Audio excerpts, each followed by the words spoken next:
முன்னாள் அமைச்சர்கள் தொடங்கி கிளைக்கழக நிர்வாகிகள் வர அதிமுகவினர் பெரும்பாலானோர் தாவேக்கவில் தஞ்சம் புகுந்திருக்காங்க. தாவேக்க முற்றிலுமாக அதிமுகவினர் ஆக்கிரமித்து வருவதால அக்கட்சியின் அசல் நிர்வாகிகள் அதிர்ச்சியில் உறைந்திருக்காங்க. தாவேக்கவில் இப்போது கூட்டம் எங்காவது நடக்குமானா அங்கு நிற்கும் நபர்களை பார்த்துவிட்டு இது அதிமுக கூட்டமா தாவேக்க கூட்டமா என யோசிக்கும் அளவுக்கு அதிமுகவினர் வேக வேகமா தாவேக்க பக்கம் தாவி வராங்க. இதனை ஆமோதிப்பது போல அதிமுகவும் தாவேக்கவும் வேறு இல்லை அப்படின்னு அமைச்சர் ஆதம் அர்ஜுனாவும் பேசியிருக்காரு. இதனால தான் தாவேக்கவின் பெயரை அதிமுக என மாற்றினாலும் ஆச்சரியப்பட ஒன்றும் இல்லை என எதிர்கட்சிகள் கிண்டல் எடுத்துட்டு வர்றாங்க. தமிழக சட்டப்பேரவை தேர்தலில் தனித்து களம் கண்ட தாவேக்க 108 இடங்களில் வெற்றி பெற்றது.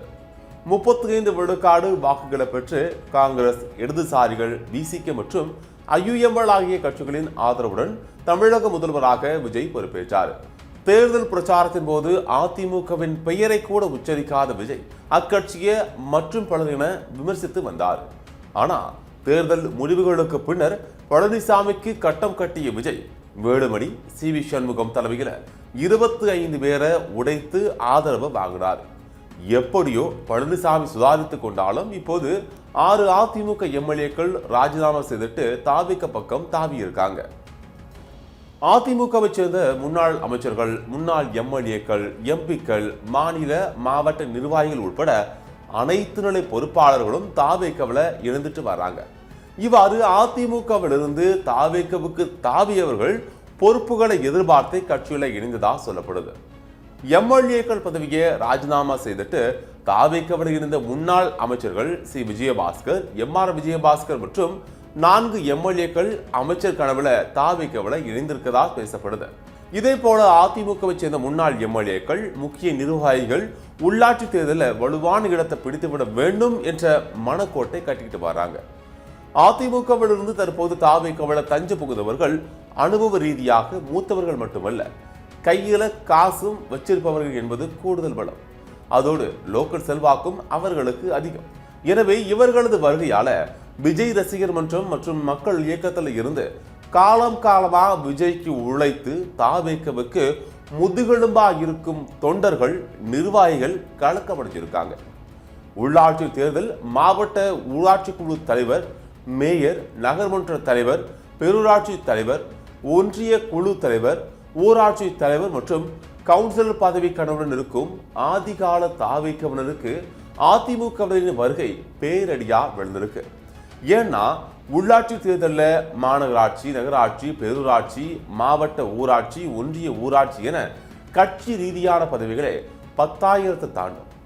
கட்சி சார்பற்ற தேர்தல் நடக்கும் கிராம ஊராட்சிகளிலும் கட்சிகளின் ஆதிக்கம் இருக்கும். எனவே அதிகாரமிக்க இந்த ஆயிரக்கணக்கான பதவிகள் தங்களுக்கு கிடைத்தா கட்சியை வலுப்படுத்த இன்னும் உதவும் என்கிறாங்க பழைய தாவேக்கவினர். அதனால அதிமுகவிலிருந்து வந்த புது தாவேக்கவினர் தங்களை விழுங்கி விடுவார்களோ என்று அவர்கள் அச்சத்தில் உறைஞ்சிருக்காங்க. மேலும் இனி மாவட்ட, ஒன்றிய அளவிலான நிர்வாக பொறுப்புகளிலும் அதிமுகவிலிருந்து வந்தவர்கள் பங்கு கேட்க ஆரம்பிப்பாங்க. எனவே தங்கள் பொறுப்புகள் பறிக்கப்படுமோ என்ற அச்சம் இப்போது இருக்கக்கூடிய தாவேக்க நிர்வாகிகளிடம் இருக்குது. எம்எல்ஏ பதவியை ராஜினாமா செய்துவிட்டு வந்த அதிமுகவினருக்கு அமைச்சர் பதவி கொடுப்பதற்காக தங்கள் பதவிகளை கை வைப்பார்களோ என தாவேக்கவின் சிட்டிங் அமைச்சர்கள் சிலரும் பதற்றத்தில் இருக்காங்க. இந்த சந்தேகத்தை மேலும் வலுவாக்கும் வகையில மாற்றுக் கட்சியினர் இணைப்பு விழாவில் பேசிய அமைச்சர் ஆனந்த் புதிதாக வந்தவர்களை ஒதுக்க மாட்டோம் என்று பேசி நம்பிக்கை கொடுத்திருக்காரு. இதனால கலக்கமடைந்த சில அசல் தாவேக்க நிர்வாகிகள் புசியானந்த சந்திச்சிருக்காங்க. அப்போது காலமாக உழைத்தவர்களை கைவிட்டு விடாதீர்கள் அண்ணா என சொல்லி இருக்காங்க. இதற்கு பதிலளித்த ஆனந்த் நிச்சயமா யாரையும் கைவிட மாட்டோம் என உறுதி அளித்ததாக கூறப்படுது.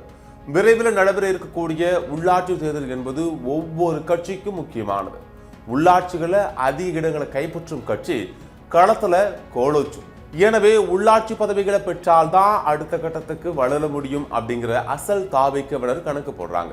ஆனா அவர்களின் கனவு கோட்டையை தகர்க்கும் வகையில அதிமுகவினரின் ஆக்கிரமிப்பு தாவேக்கவில் தடதடக்குது.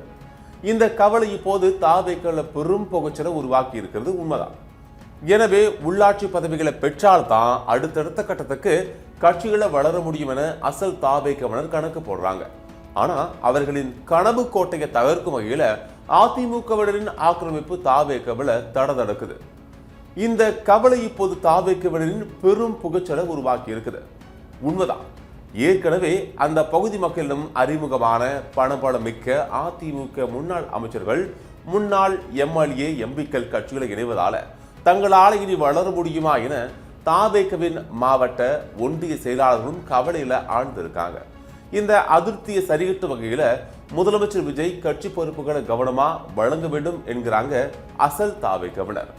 ஒருவேளை இதுல சற்று பிசகல் ஏற்பட்டாலும் தாவேக்கவில அதிமுக அணி, அசல் தாவேக்க அணி என இரண்டாக நிர்வாகிகள் பிளவுபடவும் வாய்ப்பு இருப்பதா சொல்றாங்க அரசியல் விமர்சகர்கள்.